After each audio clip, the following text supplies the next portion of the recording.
Welcome back to the Further Forward podcast. I am your host, Ashley Mitchell. I am incredibly grateful to be here. I am incredibly grateful to record and film these episodes. I am incredibly grateful that anyone listens. I recently read that a lot of podcasts don't make it past their first or second episode. I don't necessarily know the reason why. I'm sure it's a plethora of things, but this is episode number 4. So it is a milestone. It feels like a milestone. And also, I think it's one of those things where, you know how we set goals and we work really hard to achieve them or get as close as we possibly can. And then once we've maybe reached the goal or maybe reached whatever our end point is going to be, we kind of just brush past it and it's on to the next thing. I do this often in my life. I don't stop to celebrate. I'm like, oh yeah, that's cool. And I have to keep moving because there's something else that has my attention, or something else that needs to be done, or I'm running the dishwasher for the 7th time today.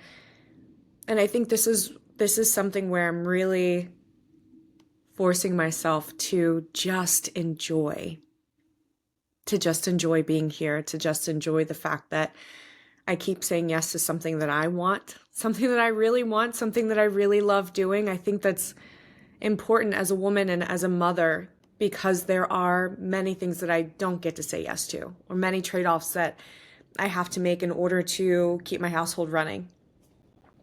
And this is not going to be one of them. So that's where we're going to start. Cause I'm about to take a hard left. So we're just going to inhale and exhale. Feel my feet on the floor, feel my sits bones on the chair. I am grounded, I am ready. And here we go. So a couple of things have been percolating. I haven't spoken to you in a solo episode since the very first episode. I had 2 beautiful, incredible guests in between. But I was like, what am I going to say? Which really translates for me to, how honest am I going to be? How much am I willing to let people into my human experience, and do that knowing that they may see themselves and knowing that they may be, repelled and being okay with whichever outcome, lands for people. But I want to read you something from my journal. Yeah, I told you we're taking a left. So this is something that I wrote. It sounds almost like a manifesto, but it's something that I wrote for me personally, reminders for me, but also reminders for some of my friends and acquaintances and peers and colleagues, and also just general things that I witnessed that I'm like, why are we doing this? So, okay, I'm going to read from my notes here. Stop acting like you have no choices. Stop acting like everything is a disaster. Stop acting like there's no path forward. Stop acting like everyone is out to get you. Stop only looking at what's negative. Stop gossiping about people. Stop looking for things to complain about. Stop blaming everyone else for everything. Stop hanging out with people you don't like. Stop spending your time scrolling or binge watching and then saying you don't have any time. Stop doing the least important tasks first and sabotaging what's most important. Stop allowing everyone to have access to you all the time. Stop letting people steal your focus and your energy. Stop letting people talk you out of your dreams and tell you to be realistic. Stop saying you don't need help. Stop saying no one cares about you. Stop saying no one understands you. Stop acting like you're the only one who does everything right while everyone else is an idiot. Stop being desperate for people's attention You don't need to chase anyone. You don't need to convince anyone. If they don't see your brilliance, then you have your answer. Stop begging people to like you. Stop trying to be likable. Stop acting like when someone else gets something, that means there's nothing left for you. Stop acting like when someone else lives their dream or reaches a milestone, that means all the opportunities have dried up and there's no more space for you. Stop acting like you have no control over your mood, your day, your interactions, your life.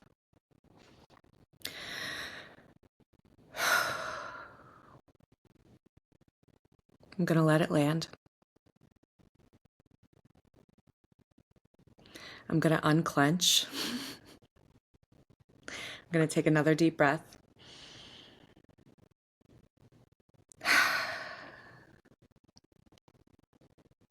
There's something to be said about not taking any shit, right? But there's something that hits differently when it's you causing your own stuff, right? When you are the one creating chaos, when you are the one creating distance between yourself and others, when it's you who's living in loops of shame or guilt or whatever, when it's you who's in your own way, when it's you who needs to relearn how to be kind, how to be compassionate, when it's you who needs to remember that everyone is different.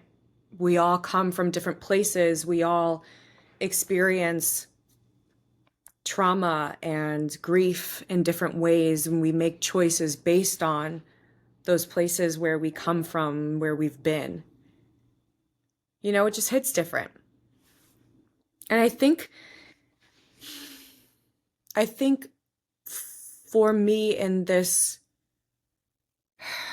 place that I'm in, spiritually, psychologically, I've been wrestling with how much of my anger and frustration I allow myself to display publicly, because as I'm watching how algorithms work, right? We know that they play off of big emotions. So anger, outrage, or incredible joy, like someone having a baby or getting married, right? These sort of polar opposites, but big in their own right. They get a lot of attention. They get a lot of engagement. They get shown on our feeds more. And I don't want any platform profiting off of that. I don't want people only being shown the extreme of my emotions, because that's not authentic, right? That's not where I truly live. That's not my sort of daily pace, you could call it. Outrage is not my baseline. I go there and then I come back, right? So for me, I've been thinking more about how I can feel my feelings and be authentic, but also how it probably better serves my community and certainly my family, of when I can pause and sort of alchemize that anger a little bit, or at least remove myself enough to restore my executive functioning to kind of say, I am having this experience, I feel this way, versus being really reactionary and kind of living in fight or flight, which is how I've spent a lot of time. And I saw this quote from a writer on Substack. I can't remember who it is, but he said, write when you're angry, publish when you're not. And it really resonated with me, because there's sometimes something about when we are sort of spraying our emotions all over, sometimes the message can get lost in a sea of thoughts and feelings all jumbled together. And I guess it depends on what you're trying to do with that message, right? Are you trying to galvanize people? Are you trying to just sort of share? Are you trying to create space for other people to share? Whatever it is, I think you need to know your intention. But for me, as someone who is always trying to pull people in, I desperately want to be clear about what I'm saying and why I'm saying it, and to also hold space for people to have their own feelings about what I'm saying and who I'm saying it to, and all those sorts of things, right? Like that creates the ecosystem, not all of us just flat out agreeing. And another reason why I like to sort of give myself a little bit of space is because I also need to be ready for whatever boomerangs back, right? And I don't care if we're talking about social media. I don't care if we're talking about when I have a big outburst at home. I have to be ready for what boomerangs back to me, because I'm not the only one who gets to have my feelings and my emotions, right? People are going to respond to that. And so I also need to give myself pause to be able to take in that response.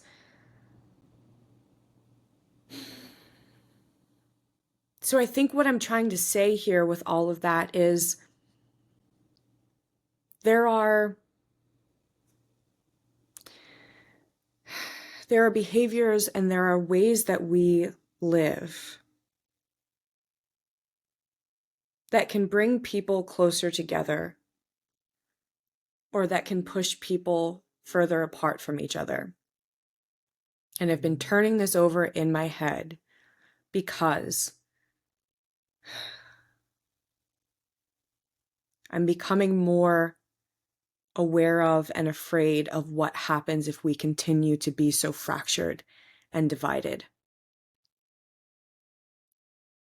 And I think even silly, stupid things like, silly, stupid in air quotes, things like not gossiping, not always finding things to complain about, right? Not always thinking that life is a zero-sum game, not believing in scarcity to the point where it makes you treat other people like they're your competition, they're your enemy.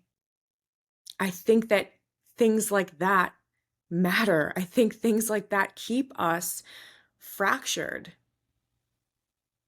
And I think that it's important to sort of look inward and again be like, okay, where am I causing my own suffering? And then how am I able to sort of take a step back and look at my behavior and look at how that behavior might be affecting other people? And then, so why am I behaving that way? What am I angry about? What am I experiencing? And then how am I able to synthesize that to do good, to pull people in? Because I know that I am not the only one experiencing anger or frustration or outrage or being tired, overstimulated. I know that I'm not the only one. So how do I use all of this information for good, for healing, for moving forward? That's where I am.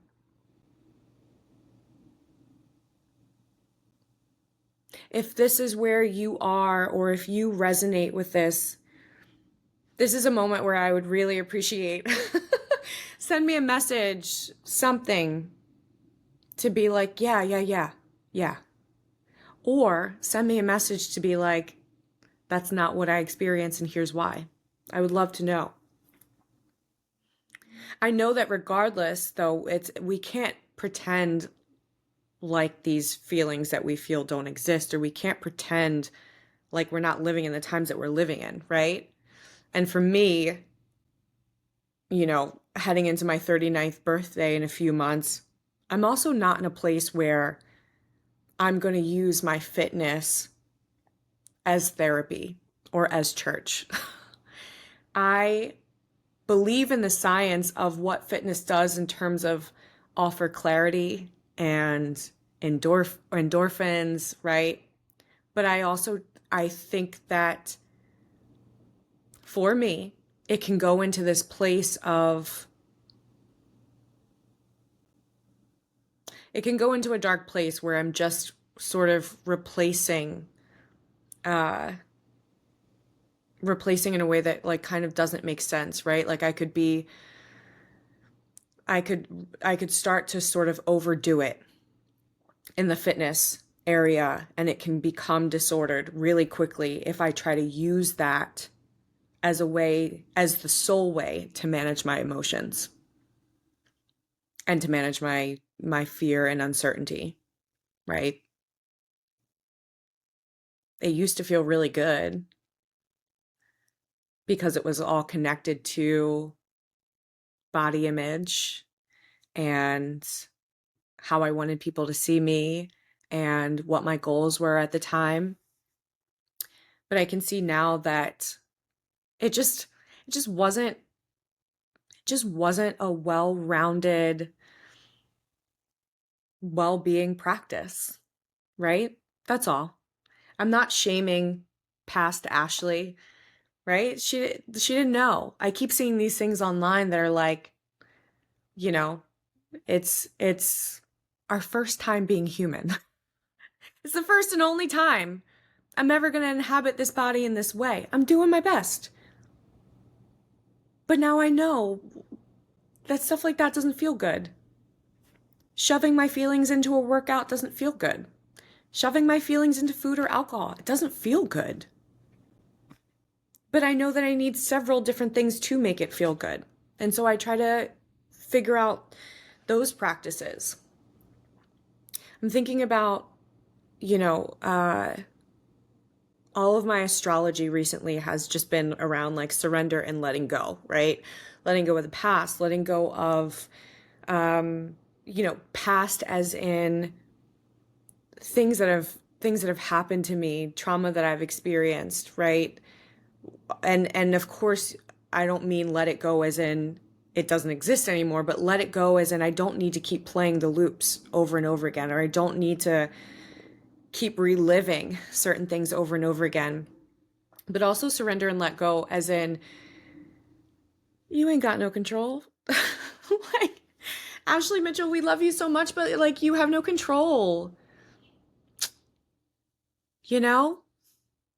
I want it desperately. My little Capricorn self would love to just, ooh, if I could like Marie Kondo my way through life, let me tell you, that would be the ultimate. But I think about,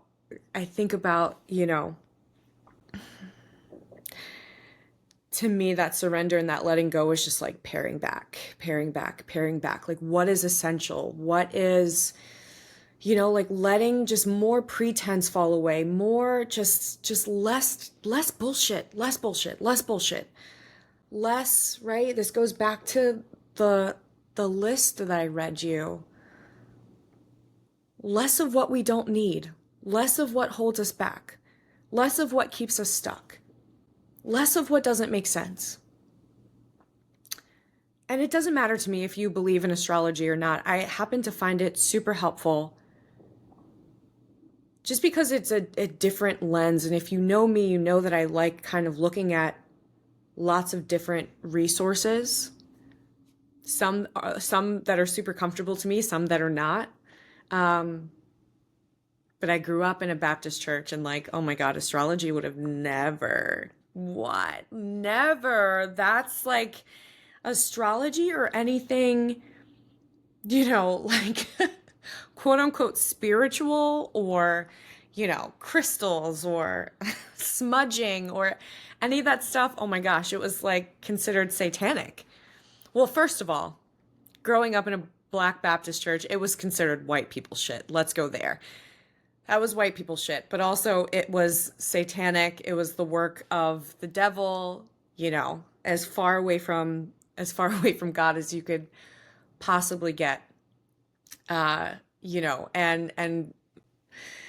it was a mere source of entertainment at best, right? The horoscopes that you would get in the back of like Marie Claire magazine. Oh my gosh, remember that? Okay. I digress. But it kind of, to me, it kind of doesn't matter if that's your thing or not. I definitely don't come from that sort of background, is what I'm trying to say, but I find it helpful because when I hear things or I read things or whatever, it makes me just stop and think, like, is this relevant for my life, right? It's not like a crystal ball. Am I going to win the lottery next week? No, it's more like, is there something I need to be surrendering? Is there something I could let go of? Is there a dream or a goal that I've just been putting off? Where might I be spending my time where I'm like, I'm not doing the thing that I most want to do because I'm over here doing X, right? It just makes me think a little bit deeper, and at best makes me act with a little more intention so that I'm showing up with as much authenticity as possible. And again, just kind of paring down the BS and just being closer to like someone who's helpful on this earth. I don't know. So anyway, that's kind of what has been percolating, what has been coming up recently. Oh, I'll tell you one more story, and then I'll let you go. This all has to do with surrender. It's a good example of surrendering. Oh my gosh. Okay. I am in Pilates reformer training. I have been driving to Connecticut. Well, not have been. It's not like an everyday thing, but it takes place over the course of 3 weekends. So I have to go back and forth to Connecticut to do this training. And the very first day, of course, I wazed ahead. I did everything that I need to do. And then there were just several accidents and points of construction. And I ended up being, I think it was 30 or 40 minutes late to the training. And I was incredibly embarrassed, feeling honestly like I wanted to die in the car. My armpits were sweating. I just like truly having a fight or flight response, full anxiety. Oh my gosh, it's the first day. I'm likely going to be the only Black person in this class. And here I am, coming in late. Da, da, da, da, da. I have to text people. I'm embarrassed, the whole thing. The next day is Saturday. So I do all the things. I waze ahead. I have gas in my car, the whole thing. I'm prepared. I leave. I'm half an hour late again for the second day in a row. I lost it in the car. I am crying, like ugly crying, snot. I'm texting our coordinating person, and I'm like, you know what? I don't think I can do this. You're going to have to find me another training because I can't show my face in there. I look so unprofessional. I left when I was supposed to leave. I did the work ahead. I knew, I did everything I needed to do. I did everything I could have done. And now I'm going to look stupid. And this person, Jeanette, who's just amazing, she's like, okay, stop. Like, it's not a big deal. It's totally fine. I promise. And I'm like, okay. So I go, and it's totally fine.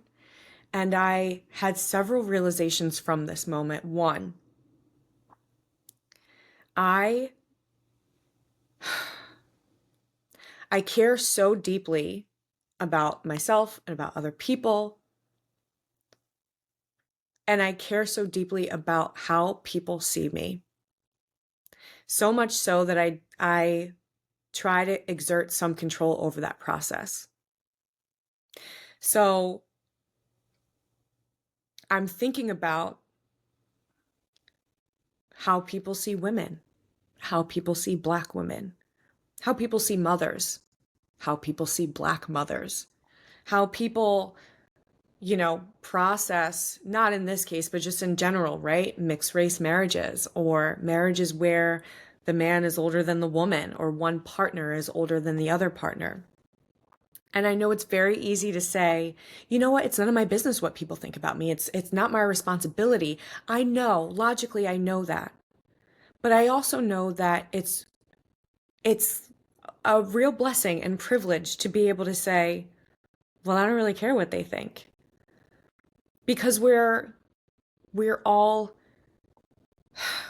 connected, right? And in many cases throughout my life, and this has been true for many other Black women that I have spoken to, you know, our sense of safety, psychological and physical, is tied to what people think of us, because that comes down to what bodies are worthy and what bodies are not. And so I'm thinking all of this as I'm going into that training, and I'm just like not knowing how people are going to respond, right? Because I don't know these people. I don't know if the environment is going to be chilly or icy towards me because I was late twice in a row. I don't know, you know, if people are going to treat me weirdly for the rest of the time. Am I going to have to spend 50 hours with people who think that I'm irresponsible and unprofessional? And what are the implications of that? And I eventually came to this place of, because again, what I said, stop acting like you don't have any choices, right? I came to this place of, Ashley, you did what you could do. If you are mistreated or do not feel safe based on the fact that you were late, you absolutely have the space, the right, the whatever, the permission to turn around and go home. You can find another training. You can decide, maybe I don't want to do this. You can, you know, you have an infinite number of choices. You do not need to sit and suffer. So that's kind of the permission that I gave myself of like, you're not going to take any crumbs. You're not going to take any shit. Not from anyone else and not from yourself, right? But it required me to surrender what I did not know. It required me to surrender all that has come before. It required me to just show up and do my best. And I'm having a phenomenal time. And other people have been late. Other people have been caught in traffic. These women are lovely. I am the only Black woman in the room. Not the only woman of color. And I could not feel more comfortable, right? Which is lovely. It's lovely to feel just so safe and so seen. But you know what else it also made me think? It made me a little, I don't know what the right word is, but I really felt something when I was extended so much kindness and compassion, because another function of the way that I like to be in control over things is judgment. And so when somebody sincerely is like, Ashley, it's fine. It's truly not a big deal. It makes me have to look inward and reckon with the fact that I don't always give people the same grace and compassion. And I think that's important to recognize, right? Because we are a mirror for each other. And so when it comes to control, it's not just about controlling my environment. It comes trying to control other people's environment and other people's perceptions and the way other people move through life. And it starts to get really messy, you know? It starts to get really messy. And I think that one of the things I'm going to carry forward and have been thinking about over these weeks since we've last had a chance to connect in this way is just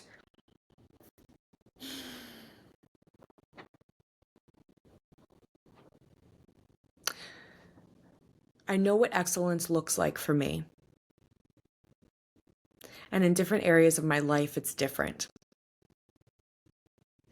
And to just show up and do the work and to do the best that I can. And when I am shown a mirror of how to be more human and humane, to take that as a sign is something I need to pay attention to.